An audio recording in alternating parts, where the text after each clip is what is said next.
നമസ്കാരം. അമ്മേ ശരണം, ദേവി ശരണം. ഇന്ന് മാർച്ച് 3, 2026 ആറ്റുകാൽ അമ്മയുടെ പൊങ്കാല ദിവസമാണ്. കഴിഞ്ഞ വർഷം നമ്മൾ ഉണ്ടായിരുന്നത് ശ്രീനഗറിലാണെങ്കിൽ ഈ വർഷം നമ്മളുള്ളത് ഡൽഹിയിലാണ്.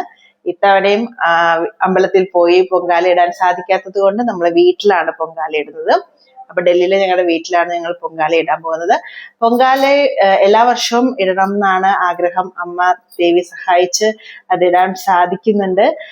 അപ്പം എല്ലാവർക്കും വേണ്ടി പ്രാർത്ഥിച്ചുകൊണ്ട്, എല്ലാവർക്കും നന്മ വരട്ടെ എന്ന് പ്രാർത്ഥിച്ചുകൊണ്ട് പൊങ്കാലയിലേക്ക് കടക്കാം.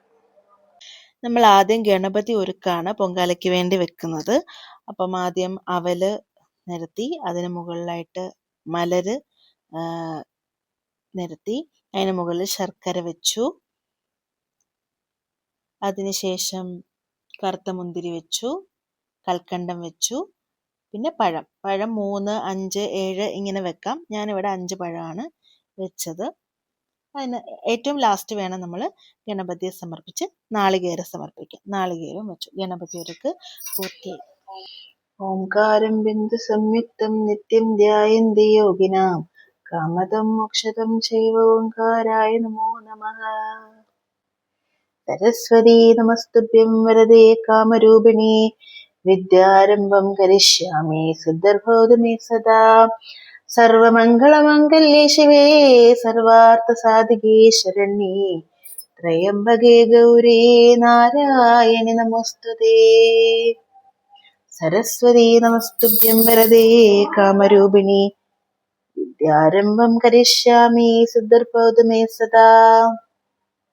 അമ്മേ നാരായണ, ദേവി നാരായണ, ലക്ഷ്മി നാരായണ, ഭദ്രേ നാരായണ, ദുർഗേ നാരായണ, കാളീ നാരായണ, മായേ നാരായണ, രുദ്രേ നാരായണ.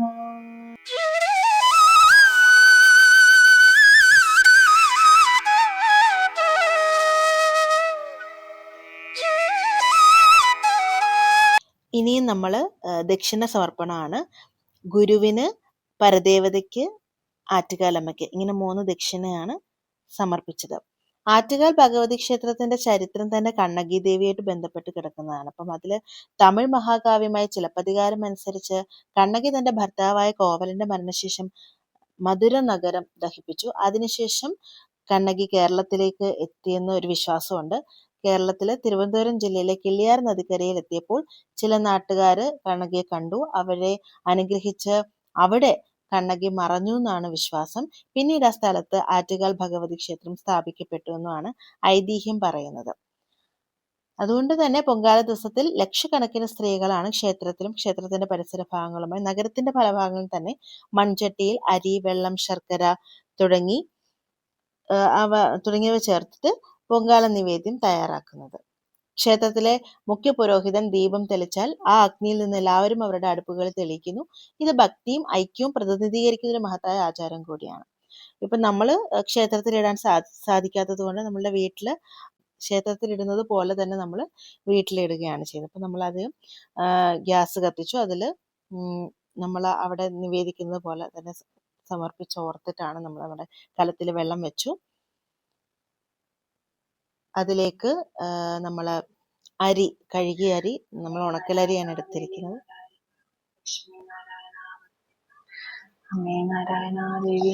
നമ്മൾ അരി കഴുകിയത് 3 വട്ടം ഒഴിഞ്ഞ് വെള്ളത്തിലേക്ക് സമർപ്പിക്കുകയാണ്. പിന്നെ ബാക്കി വരുന്ന അരി നമുക്ക് മുഴുവനായിട്ടും അതിലേക്ക് സമർപ്പിക്കാം. ദേവിയെ പ്രാർത്ഥിച്ചുകൊണ്ടാണ് നമ്മൾ അരി സമർപ്പിക്കുന്നത്.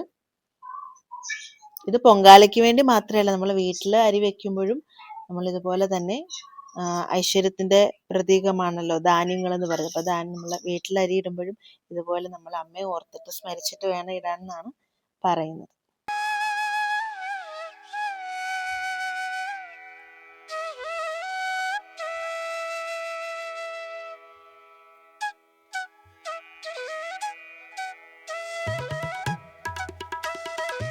ത്വാമാരാധ്യാം ഹരിഹര വിരിഞ്ചാദിഭിരഭി പ്രണന്തും സ്തോതും വാ കഥമകൃത പുണ്യ പ്രഭവതി. महीमूलाधारे कमपि मणिपूरे हुदवहं स्थितं स्वादिष्टाने हृदि मरुदमाकाशमुपरि मनोऽपि भ्रूमध्ये सकलमपि भित्त्वा कुलपथं सहस्रारे पद्मे सह रहसि पत्या विहरसे।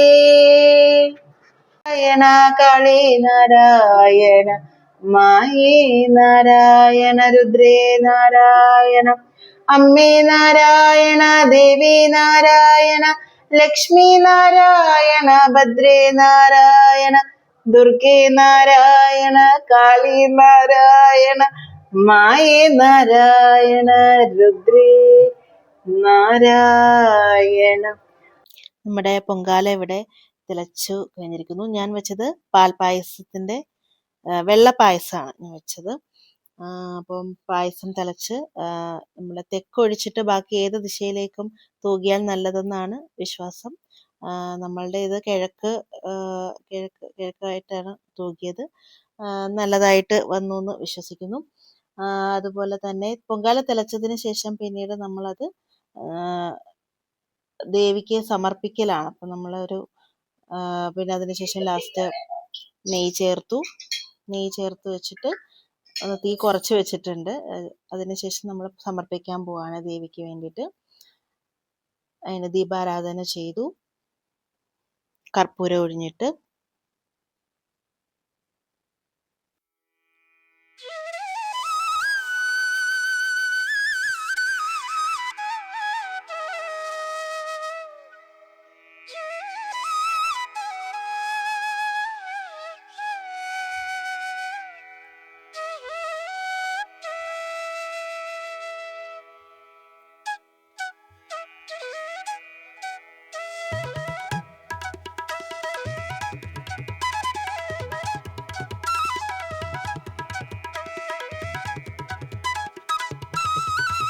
അപ്പം ഈ വർഷത്തെ പൊങ്കാലയും ഇവിടെ പൂർണ്ണമായിരിക്കുകയാണ്. ഇനിയും പൊങ്കാല തളിക്കുന്ന സമയമാണ്. നമുക്ക് പൊങ്കാല തളിക്കാം.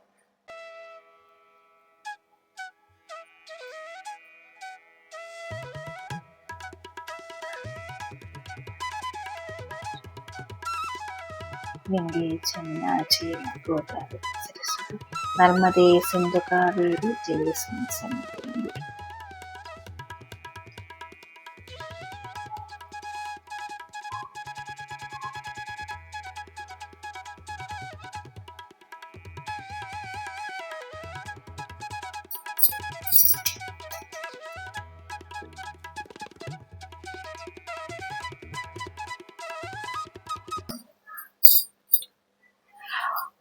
ഓരോ പൊങ്കാലയും വരുന്നത് വീണ്ടും അടുത്ത ഒരു വർഷത്തേക്കുള്ള കാത്തിരിപ്പാണ്. അങ്ങനെ 2027 പൊങ്കാലയ്ക്കുള്ള കാത്തിരിപ്പുമായി നമുക്ക് ഇന്നത്തെ ഇവിടെ പൊങ്കാല സമർപ്പിക്കാം.